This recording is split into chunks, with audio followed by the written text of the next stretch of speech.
1971 সালের 25শে এপ্রিল পাক হানাদার বাহিনী বরিশাল আক্রমণ করে। তারা আকাশ, স্থল এবং নৌপথে আক্রমণ করে। তারা সর্বপ্রথম আক্রমণ করে এই বরিশাল শহর থেকে প্রায় 5 কিলোমিটার পূর্ব এবং উত্তর দিকে ঝুনার নদী, যেখানে মুক্তিযোদ্ধারা ব্যারিকেড, ইরানি এবং মাঝবি নামে দুটি জাহাজ দিয়ে সেখানে ব্যারিকেড সৃষ্টি করেছিল এবং সেই পাক হানাদার বাহিনীর বাধা দেওয়ার জন্য। এরা প্রবেশ করার সাথে সাথেই যখন তারা বাধার সম্মুখীন হয়, ঠিক তখনই তারা তাদের যে ভারী মেশিন গান এবং তারা নির্বিচারে গুলিবর্ষণ শুরু করে এবং তারা টোটাল যে শুধুমাত্র যে তালতলি নয়, তালতলি এবং পার্শ্ববর্তী গ্রামগুলো, চরবাড়িয়া, প্রতিটি গ্রামে বাড়ি বাড়ি গিয়ে তারা যারে যেখানে পাইছে সেভাবেই তাদের গুলি করে হত্যা করেছে। এবং তাদের এই যে পৈশাচিক অত্যাচার থেকে এমনকি মসজিদের ইমাম এবং শিশুরাও রক্ষা পায়নি। আমি সেই তালতলি এলাকায় এসেছি, আমি রয়েছি তালতলি নদীর পাড়ে। আমি যেখানে রয়েছি ঠিক এখানেই একটি শিপ তারা এখানে বেঁধেছিল, তখন শিপ বলতে বিশেষ যুদ্ধ জাহাজ যেটা। আসার পরে তারা এখানে উঠছে, ওঠার পরে যাকে যেখানে পেয়েছে এবং গুলি করেছে। গুলি শুধু করেনি, তারা প্রতিটি বাড়িতে গিয়ে অগ্নিসংযোগ করেছে। তাদের কাছ থেকে কেউ রক্ষা পায়নি। এভাবে তারা সারা দিন এভাবেই এখানে আক্রমণ এবং বিভিন্ন ধরনের নির্যাতন এবং টর্চার তারা চালিয়েছিল। এর পরপরই দুপুরে আকাশপথে তারা এই তালতলি এলাকা আক্রমণ করে। তারা আকাশপথে তখন সৈন্যরা আসে এবং প্যারাসুটের মাধ্যমে তারা নামার পরে নেমেই তারা একেবারে তারা শুধু গ্রাম থেকে গ্রাম, বাড়ি থেকে বাড়ি, তারা প্রতি জায়গায় তারা তাদের সেই যে হত্যালীলা তারা চালায় এবং তারা প্রতিটি ঘরে গিয়ে এবং তারা বৃদ্ধা, শিশু, তারাও কেউ তাদের হাত থেকে রক্ষা পায়নি। এবং ওই সময় এখানে যে আগুন দিয়েছে, বাড়িঘর পুড়ে ফেলছে এবং সেই দৃশ্য, যে বিভীষিকাময় দৃশ্য, তখন যে দৃশ্য এখানে ঘটছে। এবং আমি এখানে রয়েছে কয়েকজন সেই সময়ের প্রত্যক্ষদর্শী এখানে রয়েছে। অনেকেই বেঁচে নেই, সেই সময় যে বীর মুক্তিযোদ্ধা তারাও বেঁচে নাই, অনেকেই মারা গেছে।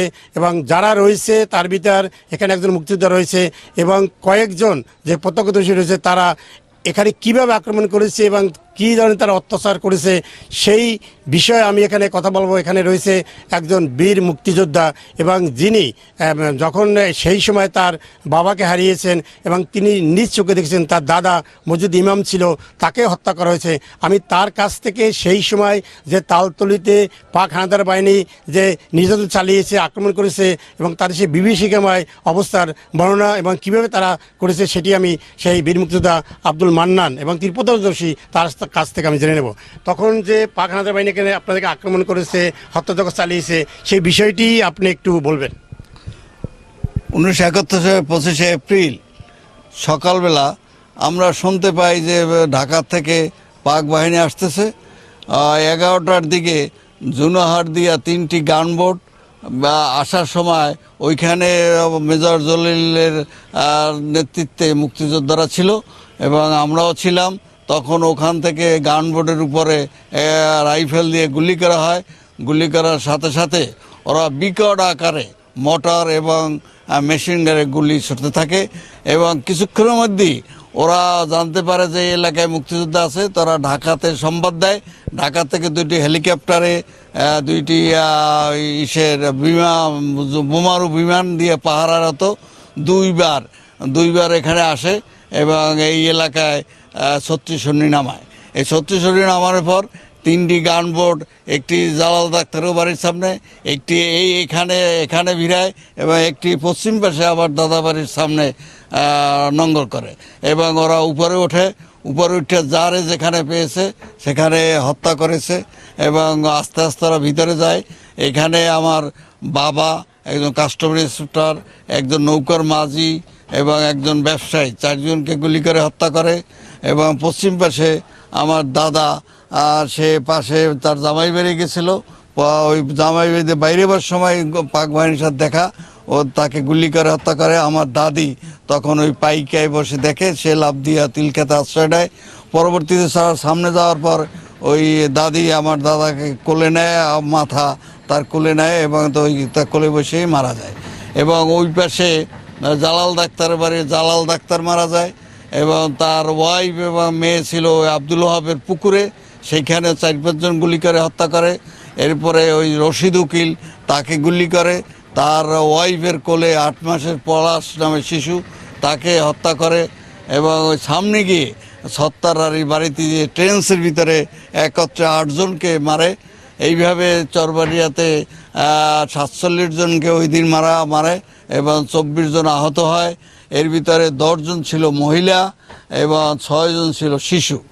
এবং এদেরকে নির্মমভাবে এই পাশে আশরাফ হাওলাদার বাড়িতে মামাতো ফুয়াতো ভাই মতলেব এবং শাহজাহান দৌড়াইয়া ঘরে ঢুকলে সেই ঘরে ঢুকে ওদেরকে মারছে, মারিয়েই খামদায় নেয়।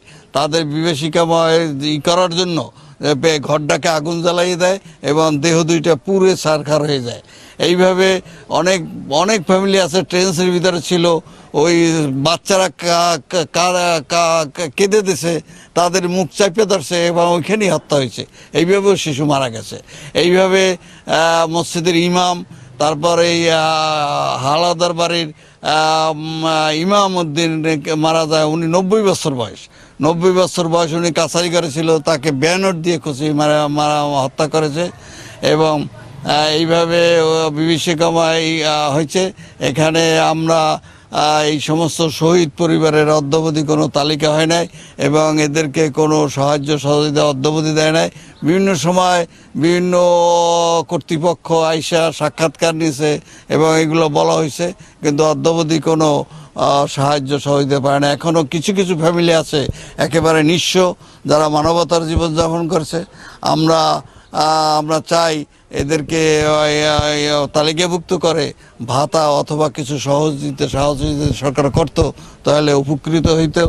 এবং এটা আমাদের দাবি এবং দীর্ঘদিনের দাবি। এবং এই 47 জন শহীদের আমরা একটা স্মৃতিফলক এনে স্থাপন করছি এবং এই শহীদ আব্দুর রহমান খান নামে একটা পাঠাগার আমরা নির্মাণ করেছি।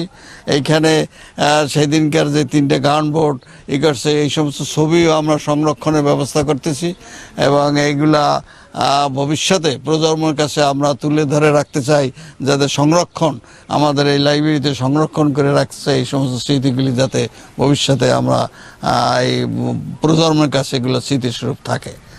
আমি একজন বীর মুক্তিযোদ্ধার সাথে কথা বললাম, তিনি বিস্তারিত জানালেন। এখন এখানে যে প্রত্যক্ষদর্শী, যে হত্যাযজ্ঞ যারা স্বচক্ষে দেখেছেন, সে ধরনের একজন প্রত্যক্ষদর্শীর সাথে আমি কথা বলবো।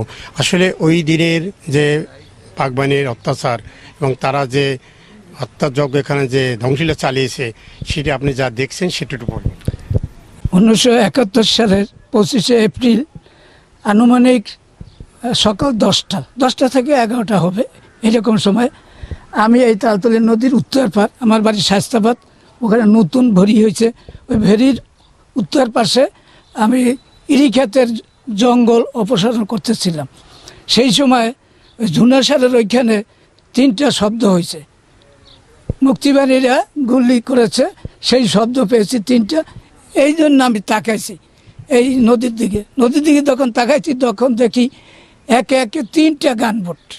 সেই গানবোট একটা এসে এই নদীর এই বাঁকটা এইখানে থামছে, আর একটা এইখানে, আর একটা ওই পাশে হাওলাদার বাড়ির ওই পাশে এই গানবোট থামছে। আমি দৌড়িয়ে গেছি ভেরির উপরে গিয়ে তখন আমি চেয়ে দেখি, এবং আমার এক ভাই ছিল, সে ওই সাইডে হাওলাদার বাড়ির ওই কাছাকাছি ওইখানে ওই ভেরির উপরে ছিল।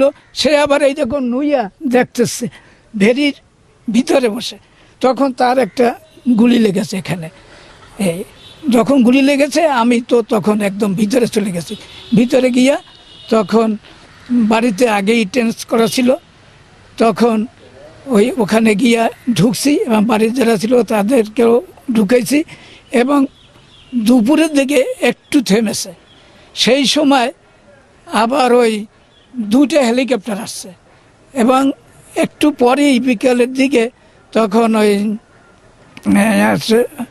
মানে ফাইটার বিমান, যেটা বোমারু বিমান। আপনি একটু বলবেন যে তখন আপনি যে প্রত্যক্ষদর্শী, তাদের যে নির্মমতা, তাদের অত্যাচার এবং তারা কি মানুষকে হত্যা করলো, বাড়ি আগুন দিলে, ওইটি একটু বলেন। হ্যাঁ, আগুন দিয়েছে, সেটা শুধু আগুন দিয়েছে সেইটাই দেখেছি, আগুন জ্বলে উঠছে। এবং আমি তো ওপার ছিলাম, এখানে হত্যাযজ্ঞ হয়েছে সেইটা শুধু শুনেছি, আমি সেইটা আমি দেখতে পারি নাই, কারণ আমি ভিতরে চলে গেছি। ভিতরে চলে যাওয়ার পর বিকেলের দিকে তখন আমি এই নোমরহাট, সেই সময় ওখানে একটা পুকুর পাড়ে সেইখানে ছিলাম এবং যখন সন্ধ্যা হয় সেই সময় মানে ওই খেয়া পার হয়ে ওপার গেছি, গিয়ে চরের ভিতরে লামাই দিছে। এবং তখন আবার ওই জুনাসার থেকে ওই মোটর সেলগুলো যখন মারছে, তখন ওই আগুনের হলকা তখন বোঝা গেছে এবং আমাদের লামাই দিয়েছে সেই জলের ভিতরে। সেইখানে আমরা ওই যে আসতেছে সেই আগুনের যে ইটা, অর্থাৎ ওই সেল যে মারছে সেটা যে আসতেছে, তখন তো আগুন মনে হইতেছে। তখন আমরা সেই জলের মধ্যে যে দৌড়িয়া যাইয়া তখন ওই নোমরাটখোলা বাড়ির ভিতরে ঢুকেছি এবং সেখানে গিয়া এক বাড়িতে আমরা আশ্রয় নিয়েছি এবং রাত্রে বিভিন্ন রকমের বিভিন্ন শব্দ, এই মোটর সেলের এইসব শব্দ শুনেছি। পরের দিন ভোরবেলা যখন বের হয়েছি তখন শুধু মানে ওই মোটর সেলের শব্দ এবং রাইফেলের শব্দ, এইসব শব্দ শুনছি। সারাদিনই এইটা চলছে। তারপরে ওই তারপরের দিন আবার ওই দিন তো গেল, তারপরের দিন আবার আমরা প্রাণ বাঁচানোর জন্য তখন ভাষাঞ্চার চলে যাই। আমি আরেকজনের সাথে কথা বলবো যিনি এই চরবাড়িয়ার এবং তালতলির বাসিন্দা। তিনি দেখেছেন সেই সময়ের বিভীষিকাময় দৃশ্য। আমি তার কাছে জানবো, একজন প্রত্যক্ষদর্শী। আসলে ওই সময় যে এখানে কি আসলে পাক হানাদার বাহিনী যে অত্যাচার অবিচার এবং তারা যে বিভীষিকাময় সৃষ্টি করেছে ওইটি একটু বলবেন আপনি। 1971 সালে 25শে এপ্রিল পাক বাহিনী হানারা হঠাৎ জুনাহাট বৈশাল দিকে রওনা করছে। অনেকটা অনেক কে জানি একটা গুলি মুক্তিযোদ্ধা গুলি করছে, হঠাৎ আর গুলির শব্দ শুনে আর শিব ব্যাক করছে। ব্যাক করে তালতলি নদীর ভিতরে ঢুকে গেছে। ঢুকে হেরাও আর ভেতরে গুলি করতে আছে, খালি গুলি করতে আছে। গুলি করে এবার আসিয়া একটা শিবাই সেই হালাদার বাড়ির দরজায় একটা এখানে একটা আমার দাদা বাড়ির দরজায় থামাইছে। তারপরে হারা উঠতো বাড়ি বাড়ি যাইয়া আগুন আমার যারে যারে পাইছে তারে মারছে। আমার বাবা ওদিকে আলসে সাজিয়ে বাড়িয়া দরজা দিয়ে জামা গায়ে দিয়ে রওনা করছে। এমন সময় পুষ্কুনিতে আরও 2-3 লোক আসলে তারা গলি এখানে থাকো, গুলি গুলি করো, ফিরতে যাবে এখানে। আমরা এখানে তখন সে এখানে রয়েছে। আর সে তার এখানে 4 জন আনলে 4 জনের গুলি দিয়েছে। আমার বাবা গুলি খেয়ে পুষ্কুনির উপরে উঠছে, এখান পেয়ে মারা গেছে। এবার যে বুড়াল সে গুলি সারে গুলি দিয়েছে, সে আস্তে নিস্তব্ধ রয়েছে, নিস্তব্ধ রয়েছে। আর 2-3 জন মারা গেছে। আর সে মারা যায় না, সন্ধ্যার পর সে এখান দিয়ে উঠতে আবার পশ্চিম দিকে চলে গেছে। আমার দাদা দোকান আসলে সে দোকান করিয়া যাই বাড়ি দিয়ে উজু করিয়া নামাজ পড়িয়া পাশে তার জামাই বেরিয়ে গেছিলো, সেখানে গেছে যে গেছে ফেরা ধরছে। আমার সময় পাক বাহিনী ধরছে এবং সে আজর করছে, আজরের উপরে গুলি করছে। গুলি আমার দাদি দেখছে, দেখিয়া তিল খেতে পলাইছে। এবার যাওয়ার পর সে দাদারে আমার দাদি কোলে করে আনিয়ে বাড়ি এনে রয়েছে। সারা রাতে সে পাহারাতেছে, লোকজন বাড়িতে কেউ ছিল না, কোনো লোকজন ছিল না এলাকায়, সব পশ্চিম দিকে চলে গেছে। এবার বাড়ি বাড়ি যাইয়া আগুন দিয়েছে, যারা পাইছে গুলি দিয়েছে, করছে। আসলে সেই সময়ের যে দৃশ্য, সেই বিভীষিকাময়, সেটি হয়তো অনেকেই এখন যে প্রজন্ম তাদের জানার কথা নয়, তারা জানে না। আর এখন যে বর্ণনা দিলেন এখানে যারা প্রতিনিধি ছিল তারা সে মর্মস্পর্শী বর্ণনা দিলেন। এ থেকে আমরা জানতে পারলাম যে সেই সময় পাক হানাদার বাহিনী তাদের কাছে কোনো ধরনের মায়া দয়া ছিল না। তারা যা যেখানে পাইছে সেভাবে মেরেছে, তাদের হাত থেকে কেউ রক্ষা পায়নি। এভাবে শুধু এই চরবাড়িয়ায় যে হত্যাযজ্ঞ চালানোর পরপরই তারা পার্শ্ববর্তী চরমোনাই, তারা পরের দিন চরমোনাই তারা বাড়ি বেরিয়ে গিয়ে এবং অগ্নিসংযোগ করেছে, সেখানেও তারা তাণ্ডবলীলা চালিয়েছে। এভাবে যে শুধু বরিশালে নয়, তারা সড়কপথে যখন বরিশাল আক্রমণ করে, তারা সড়কপথে তারা যে তাদের যে সেনাবাহিনী পাক হানাদার বাহিনী তারা গাড়ির বহন নিয়ে যখন গণিত আসে, সেখানেও বীর মুক্তিযোদ্ধা তারা অবস্থান নেয় তাদের প্রতিরোধ করার জন্য। এবং সে সময় সেই মুক্তিযোদ্ধা অনেকেই নেই, হয়তো 2 জন বেঁচে থাকতে পারে, মারা গেছে অনেকে। এবং সেই সময় অনেক বীর মুক্তিযোদ্ধা যারা ছিল, তাদের যারা বেঁচে ছিল, আমি কয়েকজনের সাথে আগে কথা বলেছি, তারা হয়তো আজকের বেঁচে নেই। সেখানে যারা ছিল, বিশেষ করে যখন তারা বরিশালে প্রবেশ করছে কটকস্থল নামক স্থানে, সেখানে যখন তারা প্রবেশ করে মুক্তিযোদ্ধা তাদের প্রতিরোধ করে এবং তারা গুলি করে সেখানে আব্দুল হাকিম, জেসিল হাকিম সাহেব বীর মুক্তিযোদ্ধা, তিনি পরবর্তী গ্রাম্য ডাক্তারও ছিলেন। তার সাথে আমার কয়েক বছর আগে তার সাথে আমার কথা, তিনি বলেছেন যখন পাক হানাদার বাহিনী কনভয় নিয়ে প্রবেশ করে তখন তারা গুলি করে কয়েকটি গাড়ির তারা চাকা নষ্ট করে দিয়েছে এবং তারা তখন 8 জন যে পাক হানাদার বাহিনীকে হত্যা করেছে, তারা হত্যা করতে পেরেছে এবং তাদের তখন 5 জন মুক্তিযোদ্ধা শহীদ হয়েছেন। এর পরপরই তারা মেশিন গান এবং তারা একেবারে গ্রাম থেকে গ্রাম, সেই কটকস্থল গণিত পার্শ্ববর্তী গ্রামে তারা নির্বিচারে মানুষ হত্যা করেছে।